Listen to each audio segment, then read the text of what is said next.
Maya had been dreaming of this moment for months. After saving every penny from her job at the local coffee shop, she finally had enough money to rent her own place.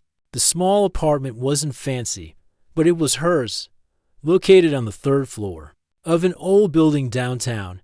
It had everything she needed: a cozy bedroom, a tiny kitchen, and windows that let in plenty of sunlight during the day.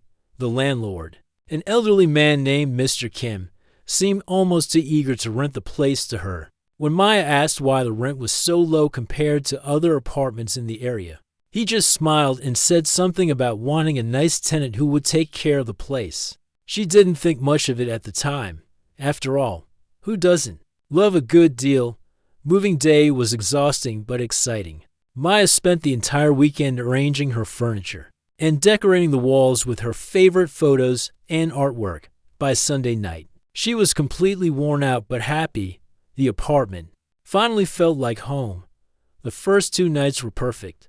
Maya slept better than she had in years. The neighborhood was quiet, her bed was comfortable, and for the first time in her adult life, she didn't have to worry about roommates making noise or coming home late. This was her space, her sanctuary. But everything changed on the third night. Maya had fallen asleep around 11, exhausted from another long day at work. She was dreaming about something peaceful, maybe walking in a garden, when a soft sound pulled her from sleep. At first, she thought it might be coming from the apartment next door. Old buildings have thin walls, and she had already gotten used to hearing her neighbor's television sometimes. But this was different.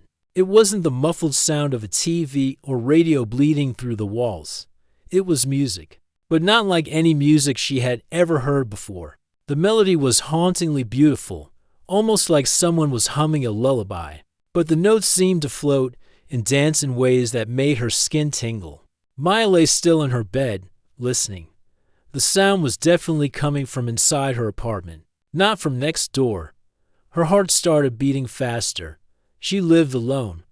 The door was locked. How could there be music coming from her living room? Maybe she was still dreaming. That had to be it. But as she pinched herself, the music continued. And now it seemed to be getting closer to her bedroom door. Fighting every instinct that told her to hide under the covers, Maya slowly sat up in bed. The music was clearer now, and she could tell. It was definitely humming. Someone was in her living room, humming this strange, beautiful melody. Her mind raced through possibilities. Had she forgotten to lock the door? Was someone breaking in? Should she call the police? But something about the humming didn't sound dangerous. It was gentle, almost curious, like someone exploring a new place with wonder rather than bad intentions. Maya crept out of bed as quietly as possible. The old wooden floor creaked slightly under her feet, and she froze, holding her breath. The humming stopped for a moment, then continued, softer now. She tiptoed to her bedroom door, which she always left slightly open for better air circulation. Through the crack, she could see into her living room, though most of it was in shadow. The only light came from the street lamp outside her window, casting strange patterns on the walls. What Maya saw next would change her life forever. Standing near her bookshelf was a figure unlike anything she had ever seen. It was tall and slender, with skin that seemed to glow faintly in the dim light. The being appeared to be female, though Maya couldn't be sure. Her skin was pale, almost translucent, and her eyes were larger than human eyes, dark and deep like looking into a calm night sky. But what struck Maya most was how the figure moved. There was a grace to her movements that seemed almost weightless, as if gravity affected her differently. She was carefully examining the books on Maya's shelf, running her long fingers along the spines with what looked like genuine interest and curiosity. Maya's logical mind tried to make sense of what she was seeing. Maybe this was a dream after all. Maybe she was having some kind of breakdown from the stress of moving. But deep down, she knew this was real. The being in her living room was as real as the floor beneath her feet. The figure seemed to sense Maya's presence because she suddenly turned toward the bedroom door. For a moment, their eyes met, and Maya felt a jolt of connection that was both terrifying and oddly comforting. The being's expression wasn't frightening or aggressive. If anything, She looked embarrassed, like a guest who had been caught snooping around someone's house, moving with that same fluid grace. The figure quickly gathered several small objects from Maya's coffee table. Maya couldn't see clearly what they were in the dim light, but they seemed to glow with their own soft luminescence. The being held them close to her chest and looked once more toward Maya's bedroom. Then, in an instant that left Maya questioning her sanity, the figure simply faded away, not like walking away or disappearing behind something, but actually becoming transparent and then vanishing completely. The only sign that anything had happened was a faint shimmer in the air where she had been standing, like heat waves on a summer day. Maya stood frozen for what felt like hours, but was probably only a few minutes. Her heart was pounding so hard she could hear it in her ears. Had she really just seen what she thought she saw? Was she losing her mind, finally? She found the courage to step out of her bedroom and into the living room. Everything looked normal. Her books were still on the shelf, her furniture was exactly where she had left it, and there was no sign that anyone had been there. But then she saw it. On the floor near her coffee table was a small object that definitely hadn't been there before. Maya approached it carefully, as if it might disappear or explode if she got too close. It was beautiful, a crystal-like stone about the size of her thumb, perfectly clear, but with what looked like swirling lights inside it. When she picked it up, it was warm to the touch, almost like it had its own body heat. The lights inside seemed to pulse gently, creating patterns that were mesmerizing to watch. Maya found herself staring at it for a long time, feeling strangely calm despite everything that had just happened. She spent the rest of the night sitting on her couch, holding the mysterious crystal and trying to make sense of what she had experienced. By the time the sun came up, she had almost convinced herself that it had all been an incredibly vivid dream. Almost. But the crystal was still there, still warm, still pulsing with its gentle inner light, and somewhere deep in her mind, Maya knew that this was only the beginning of something much bigger than she could possibly imagine. The next day at work, Maya could barely concentrate on making coffee and taking orders. Her mind kept drifting back to the events of the previous night. Every time she touched the crystal in her pocket, its warm pulse reminded her that everything had been real. She found herself checking her phone constantly, counting down the hours until she could go home and see if it would happen again. Her coworker Lisa noticed she was acting strange. "You look like you didn't sleep at all last night. Everything okay with the new place?" Maya just nodded and mumbled something about adjusting to new surroundings. How could she possibly explain what had really happened? That evening, Maya prepared herself like she was conducting some kind of scientific experiment. She set up her phone to record the living room. Though she wasn't sure if it would pick up anything unusual, she left a notebook and pen on the coffee table, thinking maybe she could document what happened. Most importantly, she decided to stay awake and watch at exactly to 17 a.m. It happened again. Maya had been fighting sleep for over an hour when the familiar humming started. This time, she was ready, from her hiding spot behind the kitchen counter. She watched as the same glowing figure materialized in her living room. The being appeared gradually, like someone slowly turning up the brightness on a light bulb. What amazed Maya was how comfortable the visitor seemed in her space.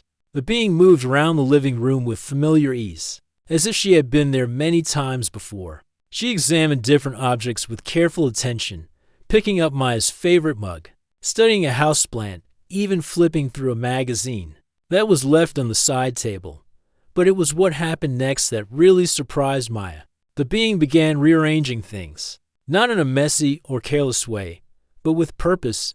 She moved the magazines into a perfect fan shape, arranged the throw pillows in a specific pattern, and even adjusted the angle of the lamp. It was like she was creating some kind of art installation. Using Maya's belongings, Maya watched in fascination as her midnight visitor continued her routine.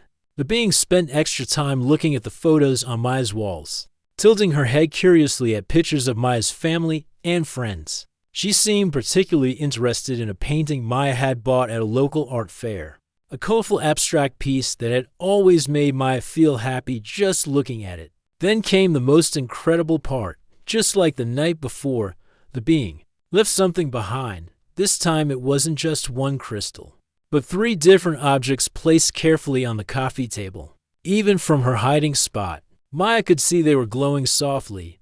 The being took one last look round the room, and for a moment, Maya could have sworn she looked directly at the kitchen counter where Maya was hiding. But instead of seeming alarmed or upset, the visitor's expression seemed almost pleased, like she was happy that Maya was there watching. Then, just as mysteriously as she had appeared, the being faded away, leaving behind only that familiar shimmer in the air. Maya waited several minutes before coming out of hiding. On the coffee table, she found the 3 new objects. One was another crystal, but this one was deep blue instead of clear. The second was a small metallic device shaped like a flower, with petals that slowly opened and closed as if it were breathing. The third was a smooth stone that hummed very quietly, almost like a tiny engine. Over the following days, Maya discovered these objects had incredible properties. The blue crystal seemed to change color based on her mood, turning warm gold when she was happy, deep purple when she was sad, and bright green when she was excited. The metal flower projected tiny holographic images when she held it up to the light. Pictures of places that looked like alien worlds with impossible architecture, and skies full of multiple moons. The humming stone was the most practical gift. Whenever Maya felt stressed or anxious, holding it would calm her down almost instantly. It was like having a portable meditation session in her pocket, night after night. The pattern continued. At exactly to 17 a.m., her mysterious visitor would appear, spend about 30 minutes exploring and rearranging things, and leave behind more incredible gifts. Maya began to look forward to these visits like a child anticipating Christmas morning. She started noticing that the gifts seemed to match what was happening in her life. On days when she had particularly difficult customers at the coffee shop, her visitor would leave behind objects that filled her with peace and patience. When Maya was feeling lonely and missing her family, the gifts would be warm and comforting. Like cosmic hugs. Maya also realized that her visitor was learning about her. The being would spend longer examining objects that were important to Maya, and would carefully avoid touching things that seemed personal or private. It was like having a respectful house guest who was genuinely interested in understanding her life. The most surprising development was how Maya's own behavior began to change. She found herself leaving little gifts in return, fresh flowers from the market, interesting stones she found while walking, and even some of her own artwork. She would arrange these offerings on the coffee table before going to bed, and by morning, they would always be gone. But the biggest change was in Maya herself.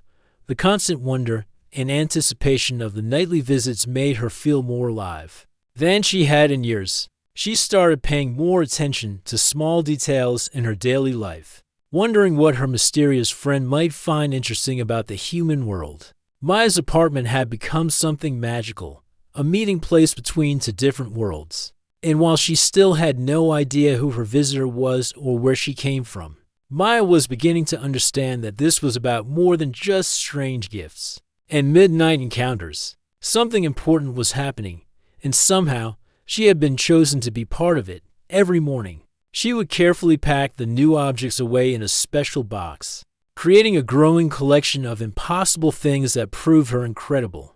Experiences were real, but more than that, each gift felt like a message, a small piece of a much larger puzzle that Maya was just beginning to understand. The question that kept her awake during the day wasn't whether her visitor would return.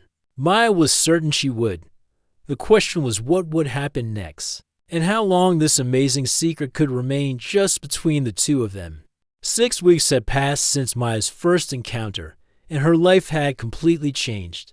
Her small apartment had become the most exciting place in the world. Every day felt like the countdown to an incredible show that only she was invited to watch.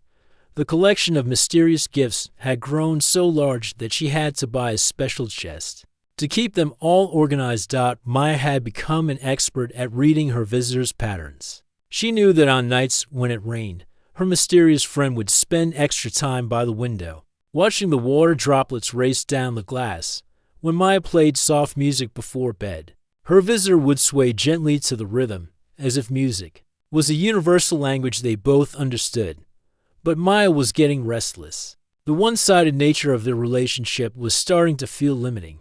She desperately wanted to communicate, to let her visitor know that she was grateful and fascinated, not scared. She had tried speaking softly during the visits, but any sound would cause her friend to vanish immediately. She had tried leaving written notes, but they were always ignored. Then Maya had an idea that changed everything. She worked at the coffee shop during the day, but her real passion was digital art. She had always loved creating images on her tablet, and she was pretty good at it too.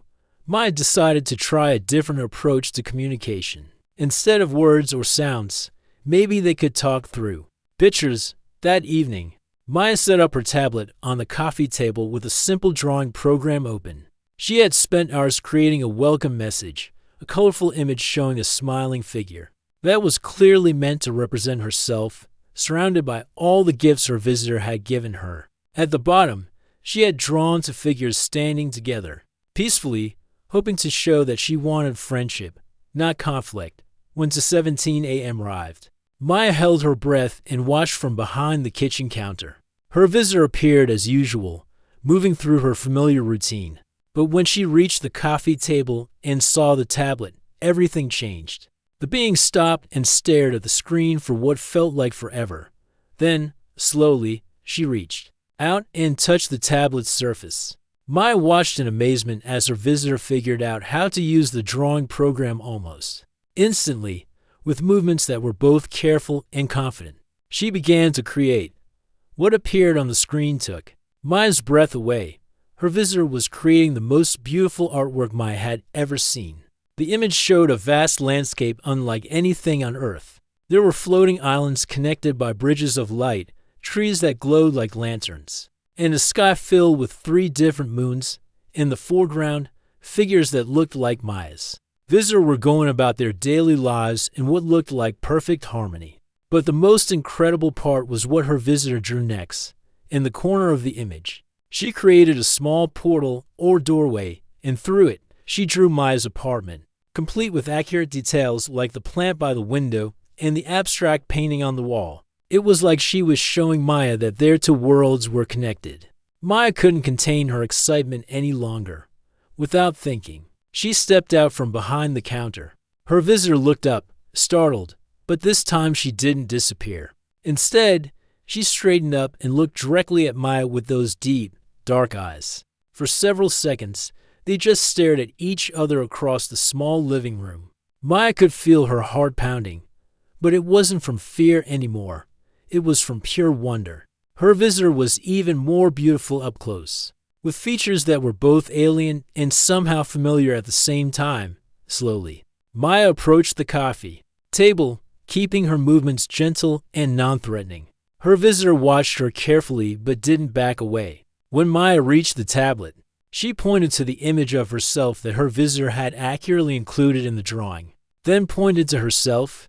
Her visitor tilted her head, seeming to understand, and pointed to one of the glowing figures in the alien landscape, then to herself. It was their first real conversation, and Maya felt tears of joy running down her cheeks. Over the next hour, they took turns drawing on the tablet. Maya learned so much about her visitor's world through these pictures. The being showed her images of what appeared to be her home, a beautiful city built into the side of a crystal mountain, with waterfalls that flowed upward instead of down. She drew pictures of her people engaging in activities that looked like a combination of art, science, and something that might have been music. Maya responded by drawing her own world, showing her visitor pictures of her daily life, her job at the coffee shop, her family back home, and the things that brought her joy. She drew the sunrise she watched from her window every morning, her favorite park where she liked to read, and even her attempts at cooking in her tiny kitchen. But the most important drawing came when Maya's visitor showed her why she was really there. The image was complex, but Maya understood its meaning. It showed her visitors people watching Earth from a distance, studying humans with curiosity and care. There were many beings like her visitor, and they were all interested in learning about human life, human emotions, and human creativity. Maya realized that she hadn't been randomly chosen for these visits. Her apartment wasn't just conveniently located, it was specifically selected for some reason she didn't yet understand. Her visitors' drawings suggested that previous people had lived here, and they had also experienced these midnight encounters. When Maya's visitor finally began to fade away as dawn approached, she did something she had never done before. She reached out and gently touched Maya's hand. The contact sent a warm, tingling sensation up Maya's arm, and for just a moment, Maya felt like she could sense her visitor's emotions, curiosity, kindness, and something that felt very much like friendship. That night marked the beginning of a completely new phase in their relationship. Maya's visitor no longer treated her like an unknown observer. She had become a welcome participant in something much bigger than either of them had imagined. As Maya carefully saved the beautiful artwork they had created together, she realized that her quiet life had become the setting for the most incredible friendship in human history. But she also sensed that this was still just the beginning. The drawings had hinted at larger purposes, greater connections, and possibilities that she was only starting to comprehend. Maya fell asleep that morning, with the tablet clutched to her chest, already counting the hours until she could continue the most important conversation of her life. After their breakthrough with the tablet, Maya's entire world shifted. What had started as mysterious midnight visits had grown into the most meaningful friendship of her life. Each night brought new discoveries, deeper understanding, and moments of connection that went beyond anything Maya thought possible. Between two beings from different worlds, her visitor, whom Maya had started calling Luna in her own mind because of her moonlight glow, began staying much longer during each visit. Instead of the usual 30 minutes, their time together stretched to over 2 hours. Maya found herself going to bed earlier and earlier, not because she was tired, but because she couldn't wait for 2:17 a.m. to arrive. The communication between them evolved rapidly. Luna seemed to be a fast learner, quickly mastering not just the drawing program but understanding Maya's gestures and expressions. She began bringing her own devices from her world, small crystalline tablets that projected three-dimensional images in the air, creating a kind of holographic theater right in Maya's living room. Through these incredible displays, Maya learned things about Luna's civilization that filled her with wonder. She discovered that Luna's people lived in harmony with their environment in ways that seemed almost magical. Their cities grew like living things, with buildings that could repair themselves and streets that glowed softly with natural light. They had mastered technology that worked alongside nature instead of against it. But what impressed Maya most was learning about Luna's role in her society. Through a series of complex holographic scenes, Luna showed Maya that she was something like a cultural researcher. Her job was to study other civilizations, to understand how they lived, loved, and created art. Maya realized that Luna had been drawn to Earth because of humanity's incredible diversity of emotions and creative expressions. Luna's people, while advanced and peaceful, experienced emotions differently than humans. They were more balanced, more harmonious. But Maya sensed that Luna found human passion and creativity fascinating in ways that even she didn't fully understand. Through their drawings and holographic conversations, Maya learned that Luna had been studying human art, music, and literature for years before actually making contact. The gifts Luna had been leaving took on new meaning as Maya understood their true purpose. Each object was more than just a present. They were tools designed to help Maya experience reality the way Luna's people did. The mood-changing crystals weren't just pretty decorations. They were training Maya to become more aware of her emotional states. The humming stones weren't just stress relievers. They were gradually expanding Maya's consciousness to perceive sounds and vibrations beyond normal human range. As weeks passed, Maya noticed changes in herself that went far beyond anything she had expected. Her artwork at home became more complex and beautiful than anything she had created before. She found herself incorporating geometric patterns and color combinations that shouldn't have worked together, but somehow created images of breathtaking beauty. Her pieces seemed to move and shift when she looked at them from different angles, creating optical illusions that defied explanation. More surprisingly, Maya's perception of the world around her was expanding. She began noticing things that had always been there, but that she had never seen before. The way light played across surfaces revealed hidden patterns. The sounds of the city at night created complex symphonies that she could almost see as well as hear. Even simple activities like making coffee at work became rich sensory experiences filled with subtle details she had never appreciated. But the most significant change was in Maya's understanding of her place in the universe. Through Luna's teachings, she began to grasp concepts that human science was only beginning to explore. She learned that consciousness wasn't limited to biological brains, that energy could take forms beyond matter, and that the boundaries between different dimensions were far more fluid than most people realized. Luna also shared something that both excited and worried Maya.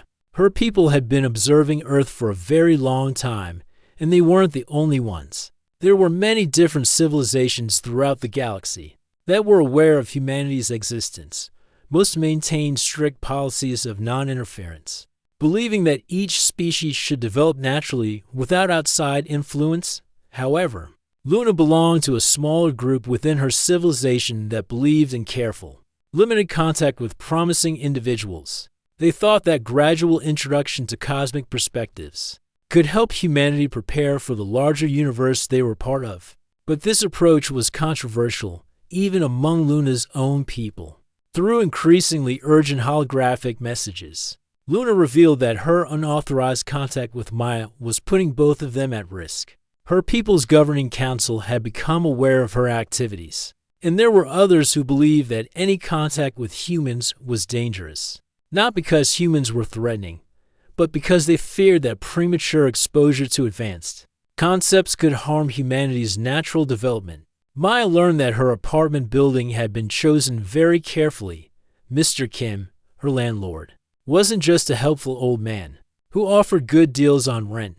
He was part of a small, secret network of humans who had been contacted by Luna's people over the years. These individuals served as bridges between worlds, carefully selected for their ability to handle extraordinary experiences without losing their essential humanity. The building itself had been modified with technology that Maya couldn't see or detect, but that made it a safe space for interdimensional contact.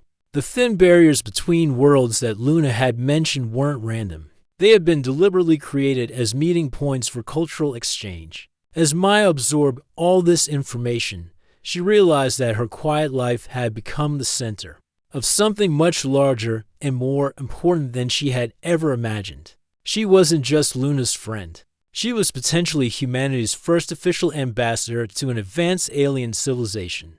But with this realization came fear. Luna's holographic messages were becoming more urgent, showing images of other beings from her world, enforcement agents, whose job was to end unauthorized contact and protect both species from potential harm. These weren't cruel or evil beings, but they took their responsibilities seriously. Maya understood that time was running out. Soon, she would have to make choices that would affect not just her own life, but potentially the future relationship between two worlds. The midnight visits that had brought such wonder and joy into her life were about to become the center of a conflict that could determine humanity's place in the cosmic community. As Luna's visits became shorter and more cautious, Maya realized that their incredible friendship had grown into something that would test everything she thought she knew about courage, loyalty, and what it meant to be human in a universe far stranger and more wonderful than she had ever dreamed possible. The night that changed everything started like any other. Maya had prepared for Luna's visit as she always did, setting up the tablet and arranging small gifts on the coffee table. But when 17 a.m. came and went with no sign of her friend, Maya felt a chill of worry run down her spine. At 2:30 a.m., Luna finally appeared. But something was terribly wrong. Instead of her usual calm, graceful movements, Luna seemed anxious and rushed. Her normally gentle glow flickered like a candle in the wind. and her large eyes darted toward the windows as if she was watching for something. Through rapid drawings on the tablet, Luna tried to explain what was happening. The images she created were dark and urgent, showing figures that looked like her but moved with official, military-like precision. These were the enforcement agents Luna had warned Maya about, and they were coming. Maya's heart raced as Luna's drawings revealed the full scope of what was about to happen. The enforcement team wasn't just coming to end their friendship. They were coming to erase any evidence that contact had ever occurred. This included removing all the gifts Luna had given Maya and, most terrifyingly, wiping Maya's memories of everything that had happened over the past few months. But then Luna drew something that gave Maya hope. She showed Maya images of Mr. Kim and several other people around the world, all connected by lines of light. These were the secret network members Luna had mentioned, and they had been working together to prepare for this moment. As if summoned by Luna's drawings, there was a soft knock at Maya's door. When she opened it, Mr. Kim stood there with a gentle but serious expression on his weathered face. "It's time, Maya," he said quietly. "Luna told you about us, didn't she? About the choice you would have to make?" Maya nodded, still trying to process everything. Mr. Kim entered the apartment and looked at Luna with what appeared to be familiar recognition. To Maya's amazement, Luna approached Mr. Kim without any of her usual caution around humans. "I've been part of this network for 40 years. Mr. Kim explained as he sat down at Maya's kitchen table. "I was chosen when I was about your age, and I've been helping facilitate these connections ever since. Luna's people aren't the only ones watching Earth, and contact is inevitable. The question is whether humanity will be prepared when it happens." Through Luna's holographic displays and Mr. Kim's translations, Maya learned the full truth about what was happening. Earth was approaching a critical point in its development as a species. Within the next few decades, humanity would become impossible to hide from the larger galactic community. When that happened, first contact would occur whether humans were ready or not. Luna's faction believed that gradual preparation through carefully selected individuals could help humanity make this transition smoothly. They had been conducting these small-scale cultural exchanges for generations, slowly building a network of humans who could serve as bridges between worlds when the time came. But Luna's superiors had decided that even this limited contact was too risky. They were prepared to end all communication and let humanity face first contact unprepared, rather than risk any negative consequences from premature exposure. "That's where you come in," Mr. Kim said, looking directly at Maya. "Luna's enforcement team is offering you 3 choices, and your decision will affect more than just your own life." The first choice was simple: have her memories erased and return to her normal life as if none of this had ever happened.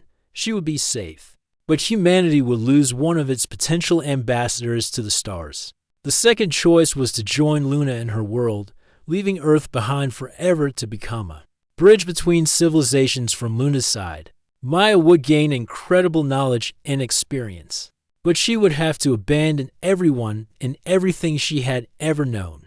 But there was a third option that no one had expected Maya to think of, as the enforcement agents materialized in her living room, 3 being similar to Luna, but with more formal, serious bearing. Maya stood up and addressed them directly through Luna's translation abilities. "What if we don't have to choose between your world and mine?" Maya asked. "What if we could create something new that honors both?" Through Luna's holographic translations, Maya presented her idea. Instead of ending the cultural exchange program, or forcing individuals to choose one world over the other, why not establish official, limited contact zones? Places where humans who were ready could learn about their cosmic neighbors gradually, preparing for the day when full contact became necessary. Maya's apartment building could become the first of these zones, an embassy between worlds where carefully selected humans could begin learning about the larger universe they were part of. The network that Mr. Kim represented could expand, creating a foundation of prepared humans who could help their species adjust when first contact finally happened. The enforcement agents listened to Maya's proposal with surprising interest. Through Luna, They explained that Maya's suggestion was similar to proposals that had been debated in their governing council for years. The main obstacle had always been finding humans mature enough to handle such responsibility without letting the knowledge corrupt them or drive them to harmful actions. What happened next surprised everyone, including Luna. The lead enforcement agent approached Maya and, through a complex series of holographic communications, offered her a test. If Maya could demonstrate that humans were ready for this kind of gradual contact, they would consider establishing her apartment as the first official cultural exchange zone. The test was simple in concept but challenging in practice. Maya would need to identify other humans who could handle the knowledge of alien contact responsibly. She would need to prove that humans could keep such monumental secrets when necessary, but also that they could prepare their species for eventual full disclosure. Maya accepted the challenge without hesitation. Over the following months, working with Mr. Kim and Luna, she carefully identified individuals who showed the right combination of open-mindedness, emotional stability, and genuine desire to help humanity grow. Teachers, artists, scientists, and counselors, people whose lives were already dedicated to helping others develop and learn. One by one, these carefully chosen individuals were introduced to the truth about humanity's place in the universe. Maya's apartment became a training ground where humans learned to expand their consciousness and prepare for the cosmic community they would eventually join. The program was more successful than anyone had hoped. The selected humans not only handled the truth well but began developing ways to gradually prepare the rest of humanity through their work in education, art, and science. They created subtle influences in movies, books, and educational programs that would help people become more open to the possibility of life beyond Earth. Maya's artwork became part of this effort. Her pieces, now infused with otherworldly beauty and geometric patterns learned from Luna, were displayed in galleries and shared online. People who saw her work reported feeling strangely optimistic about the future and more curious about the universe around them. Years later, Maya's apartment building had become something unprecedented in human history, a place where the species could meet safely and learn from each other. Luna visited regularly, not as a secret midnight intruder, but as an official cultural ambassador. Other beings from her world occasionally joined these exchanges, bringing new perspectives and knowledge. Maya had become exactly what she had proposed to be, a bridge between worlds. But more than that, she had helped create a model for how first contact could happen gradually, peacefully, and with respect for both species involved. The scared young woman who had once hidden behind her kitchen counter watching a mysterious figure in her living room had grown into humanity's first official ambassador to the stars. And while the rest of the world didn't know it yet, Maya and her network were quietly preparing humanity for the most important meeting in its history. The future that had once seemed impossible was slowly becoming reality, one midnight conversation at a time.